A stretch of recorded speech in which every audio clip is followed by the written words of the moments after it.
3월 14일 토요일 사순절 정오 기도회 시작하도록 하겠습니다. 어제 우리 선물로 나눠줬던 그 전기소시 전기소시인데 아주 인기 있는 소시라 그래요. 우리 강미정 집사님 응원하셨는데 제가 강미자 집사님으로 잘못 얘기했습니다. 정정하고요. 내일부터 우리 현장 예배, 주일 예배가 시작됩니다. 물론 안전한 주일 예배가 되기 위해서 몇 가지 우리가 조금 지켜야 될 사항들을 지키면서 예배를 지킬 것입니다. 또한 어떤 자가 격리가 필요하신 분들, 또 그런 주변에 의심 사례가 있으셨던 분들은 가정에서 영상으로 실시간으로 함께 예배 드려주시면 좋겠습니다. 또 본당 출입하실 때에는 모든 분들이 방명록을 기록하시고 마스크를 착용하시며 손 세정제를 사용해 주시고, 또한 우리 안내 지시에 따라서 그 의자 배치를 밀집도를 좀 낮추기 위해서 좀 흩어서 한 의자에 3명 이상 앉지 않도록 그렇게 안내를 부탁드릴 것입니다.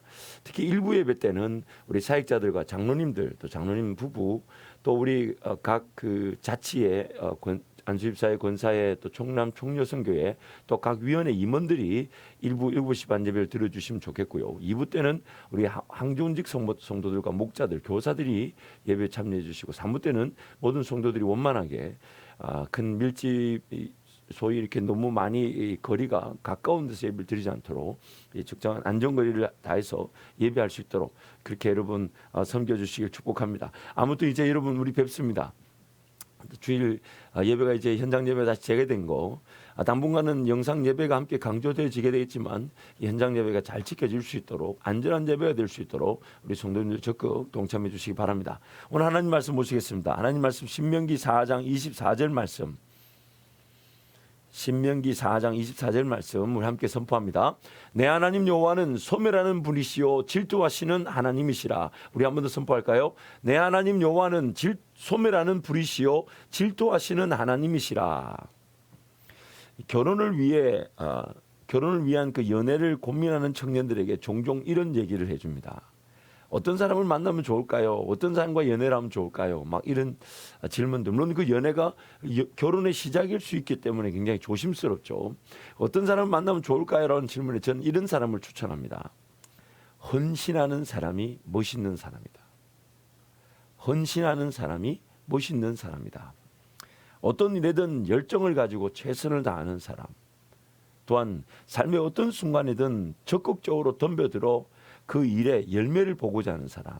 그리고 무엇보다 중요한 것은 어떤 일이든 자기 자신부터 희생하고 자기 자신부터 수고하고자 하고 자기 자신부터 그 일에 남들이 힘들어하고 어려운 일이지만 할 수 있다면 자기부터 자기를 내어놓는 사람.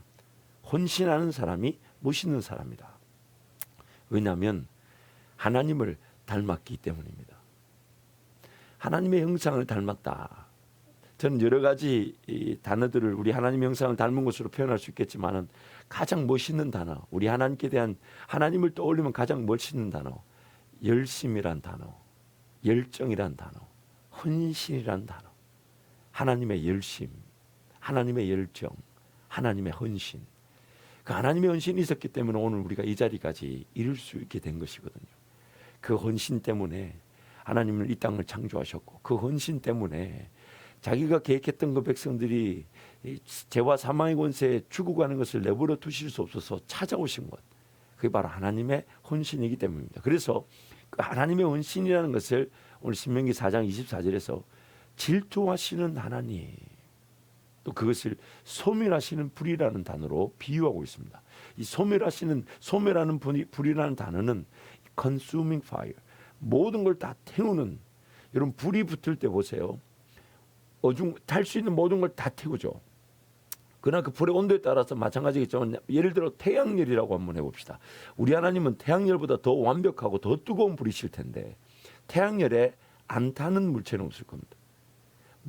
그래서 하나님이 일하시는 할 때 마치 그 소멸하는 불, 자신의 모든 걸 다 태워서 일하시는 거예요. 그것을 신약에서는 자기 아들을 아끼지 아니하시고 우리에게 내어주신 분으로 표현하고 있습니다. 하나님이란 그분의 어떤 형상, 그분의 어떤 속성, 그분의 어떤 성품을 우리가 표현할 때 여러 가지가 있겠지만 가장 대표적인 것이 소멸하는 불과 같은 헌신, 뭔가 아끼지 않으십니다. 온전히 최선을 다하십니다. 대충하지 않으십니다. 하나님이 어떤 결정이든 어떤 일하심이든 간에 대충이라는 게 없어요. 하나님은 최선을 다 100% 모든 일에 100% 최선을 다하시는 분이 바로 우리 하나님이십니다. 그래서 불이라는 소재, 즉 완전히 모든 걸 태운다는 것으로 우리 하나님을 표현하고 있는 것입니다. 하나님은 자기 백성들의 죄를 관과하지 못하시고 그 죄를 반드시 해결하셔야만 했습니다. 하나님은 자기 백성들이 버려져 있듯 죄와 사망의 자리에 그렇게 죽게 내버려 두실 수가 없으셨습니다. 사망 권세가 승리한 것처럼 내버려 두실 수가 없었어요. 그래서 이 소멸하는 분을 질투하는 하나님이다. 무슨 말이냐면 죄와 사망의 권세가 이긴 것처럼 보이는 것을 하나님이 질투하든 내버려 두실 수가 없는 거예요. 왜냐하면 그 죄와 사망의 권세는 하나님의 능력에 비하면 아무것도 아니니까. 그래서 하나님은 그 질투하는 하나님, 뭐든지 하나님보다 더 나은 게 없습니다. 하나님보다 더 좋은 기회가 없고 하나님보다 더 좋은 능력을 가진 피조물은 존재하지 않습니다. 그래서 하나님은 질투하듯 일하시는데 저는 이걸 좀 더 긍정적으로 보면 좋겠습니다. 좀 더 이렇게 적용해도 좋을 것 같아요. 하나님의 사람들이 믿음의 자세를 가지고 하나님 의지하에 뭔가 일을 시도하고자 하며 하나님의 뜻에 따라 순종하고자 할 때 하나님은 그 백성들이 가진 믿음에 질투하듯 더 놀라운 역사를 이루어내기를 원하십니다. 나에게 그 믿음을 주신 분도 하나님이신데 나에게 주신 그 믿음에 따라 내가 순종하여 하나님의 역사를 보고자 하는 마음으로 뭔가 덤벼들 일을 하나님의 역사를 보고자 덤벼들 때 막 하나님께 은혜를 구할 때 하나님은 질투하시듯 그 은혜의 자리, 내가 구한 역사의 자리보다 더 놀라운 일을 준비해서 우리 가운데 베풀어 주신다는 거예요. 하나님의 질투는 끝이 없으십니다. 단지 우리 인간적인 질투, 뭘 남이 나보다 좋은 걸 가져서 내가 그것을 얻고 빼앗고자 하는 그런 수준 아니에요. 하나님의 질투는 하나님보다 더 위대한 것이 없다라는, 하나님보다 더 놀라운 일을 행하실 수 있는 존재는 이 땅에 없다는 것을 하나님 분명히 드러내기를 원하십니다. 질투하시는 하나님, 하나님의 역사를 마음껏 우리에게 쏟아부으셔서 우리가 가진 모든 것들, 이 땅에 모든 나타낼 수 있는 일이 더 놀라운 일에 비하면 아무것도 아니라는 그 질투를 가지고 우리를 위해 일해 주시는 것입니다. 그래서 이사야 42장 6절에서 8절 말씀 우리 함께 선포하겠습니다. 나 여호와가 의로 너를 불렀은즉 내가 네 손을 잡아 너를 보호하며 너를 세워 백성의 언약과 이방의 빛이 되게 하리니 내가 눈먼 자들의 눈을 밝히며 갇힌 자를 감옥에서 이끌어내며 흑암에 앉은 자를 감방에서 나오게 하리라. 나는 여호와이니 이는 내 이름이라. 나는 내 영광을 다른 자에게 내 찬송을 우상에게 주지 아니하리라. 하나님 받으실 영광, 하나님 반드시 받으셔야 될 그 영광을 다른 자들에게, 다른 우상에게 주지 않으시겠다. 질투하시는 것. 우리의 사랑을, 우리의 고백을, 우리의 찬송을 온전히 홀로 받으시기 위해 어딘가에 드려지고 어딘가에 헛된 길에서 헛된 것들에게 바쳐진 것들을 하나님 찾아오시는 하나님의 질투, 그리고 그 찾아오시는 일에 자신의 모든 걸 태워 하나님의 놀라운 그 백성들과 나라를 회복시키시는 질투하시는 하나님, 단 하나를 아끼지 않으시고 모든 걸 내어주시는 소멸하시는 불이신 우리 하나님, 그렇기에 그 하나님을 닮은 자, 즉 하나님께 헌신하는 자가 제일 아름답습니다. 하나님께 헌신하는 자, 하나님의 뜻이면 충분하며 하나님 앞에 매달리고 하나님의 그 영광만을 바라보면서 하나님의 일하심이면 족합니다. 하나님의 살아계심이면 족합니다. 그 어떤 역사와 능력이 나타나지 않아도 내가 지금 하나님을 찬송하며 경배할 수 있으면 그것이면 행복합니다 하며 하나님 앞에 헌신하는 자, 그 사람이 보시는 사람입니다. 그리고 하나님은 그 사람을 통해 역사하실 것입니다. 어제 우리 금요철에도 잠깐 나누었지만 제 개인적인 어떤 삶의 원리가 있습니다. 적용하는 원리 중에 하나가 어려울 때 더 헌신할 기회를 찾는 것입니다. 내가 하나님 앞에 어떻게 더 헌신할 수 있을까? 부득불 우리는 이 코로나 사태로 인해 우리 현장 예배, 물론 내일부터 재개가 됩니다만은 그런 예배들을 잠시 영상 예배로 함께 예배를 드리기도 했지만 이런 어떤 위기 상황에서 교회를 위해, 우리 가정을 위해, 내 삶을 위해 내가 하나님 앞에 더 헌신할 수 있는 것은 무엇일까? 그런 기대감을 가지고 하나님께 묻습니다. 왜냐하면 저는 그런 원리를 적용하게 된 이유가 있습니다. 여러분, 뭔가 농사를 지었을 때 농사가 제대로 되지 않았다는 것은, 그러면 농사 제대로 되지 않은 지금 현장에서 먹고 마시는 것이 녹록하지 않을 수 있다는 것이죠. 그럴 때 농부는 농사가 제대로 되지 않은 그 상황을 내버려 두지 않습니다. 농사가 작년에 실패했으면 올해 더 잘 될 수 있도록 더 헌신합니다.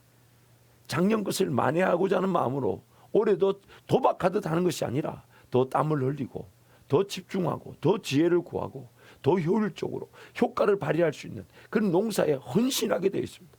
왜냐하면 작년에 실패했으니 이대로 내버려두면 점점점 가세는 기울 게 분명합니다. 점점점 삶은 축소되질 게 뻔합니다. 점점점 우리 교회와 사역들, 우리 일터는 점점점 나락으로 내려갈 수밖에 없습니다. 그래서 이 어려움의 때에 우리는 오히려 더 헌신의 기회를 찾아야 합니다. 그래서 저는 물론 제가 헌신했다고 해서 하나님이 은혜를 주셨다 그렇게 말하지 않습니다. 저는 주님을 더 사랑하는 마음으로, 그러나 지난날에 기도하지 못했던 나의 책임, 지난날에 하나님 앞에 좀 더 깨어나지 못했던 나의 책임을 통감하고 회개하면서 지난날에 작년에 농사를 실패했으니 올해 농사라도 제대로 짓고자 하는 마음으로 더 헌신하고자 하나님께 은혜를 구하고, 그래서 우리 새벽 예배든 정오 기도회든 또한 모든 공예배, 저에게는 부담일 수 있지만 하나님 은혜를 구하며 저부터 삶을 정비하고 그 위에 집중하고 하나님 헌신하겠습니다.